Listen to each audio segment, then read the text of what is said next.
Hey guys, in this video I'm going to be discussing hypertrophy. So basically, what is hypertrophy? Hypertrophy is increasing a muscle size. So why do we need hypertrophy? As a bodybuilder, obviously hypertrophy is important because that's the whole sport. That's the whole idea of bodybuilding, to build the most muscle as possible. As a powerlifter, Olympic lifter, or an athlete, however, why is hypertrophy important? Why do we need it?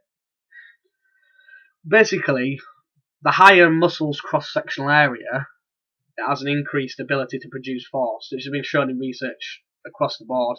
A bigger muscle is a stronger muscle. In individuals, this isn't always the case. Like, you see smaller guys who can lift more weight, but that's because they have maximised the hypertrophy for themselves. Like, some people are more neurally efficient than others, and they'll be stronger at a lighter body weight. However, if that individual was to gain muscle, they would gain strength. So let's move on and discuss the two main types of hypertrophy. Firstly, we have myofibrillar hypertrophy, also known as functional hypertrophy. Basically, what this means is an increase in the contractile element of a muscle cell. So it's an increase in the actin and myosin actin and myosin proteins within the muscle. Messed that bit up there. Anyway, right. So increase in actin and myosin proteins within the muscle, which basically allows the muscle to produce a higher contraction. Secondly, we have sarcoplasmic hypertrophy. So basically, this is an increase in the sarcoplasm around. So in the muscle cell, you've got the muscle fibers, and the area around the fibers themselves is called the sarcoplasm. Right? So basically, an increase in the area of sarcoplasm and an increased number of mitochondria within the sarcoplasm, which basically create a more volumized effect of the muscle. These two pathways of hypertrophy are split.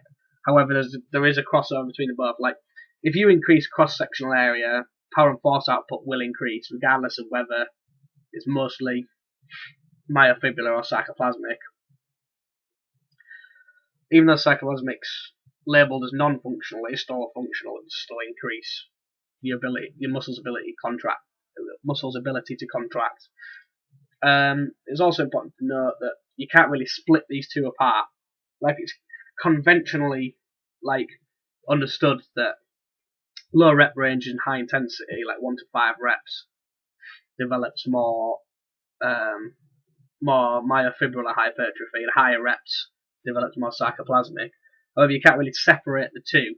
Like, you can't have myofibrillar without sarcoplasmic, or vice versa. There's always like a crossover effect. You're always achieving both forms of hypertrophy. You can't really isolate one. You can't achieve like a myofibrillar hypertrophy without the other. They kind of both come together in different forms of training. So it is important to develop both, whatever type of athlete you are. If you're a bodybuilder, someone trying to gain as much weight as possible, or someone trying to remain relatively light and still increasing performance. Like, hypertrophy is essential for improving performance, basically. So what we gather from this, basically, is that there's no optimal rep range to induce hypertrophy. Different rep ranges can affect different types of hypertrophy, but all need to be developed equally. Well, not necessarily equally, but all need to be developed to optimally ensure performance and hypertrophy. So say a bodybuilder would gain some hypertrophy out of doing max strength work, and powerlifters, for example, would still have to do lower weight, higher volume training in order to induce more sarcoplasmic hypertrophy, which will still have a positive impact on their performance. So if you're not making the most out of the different rep ranges, you're not really going to improve hypertrophy that much and improve performance. That's all for today, guys. Cheers for watching.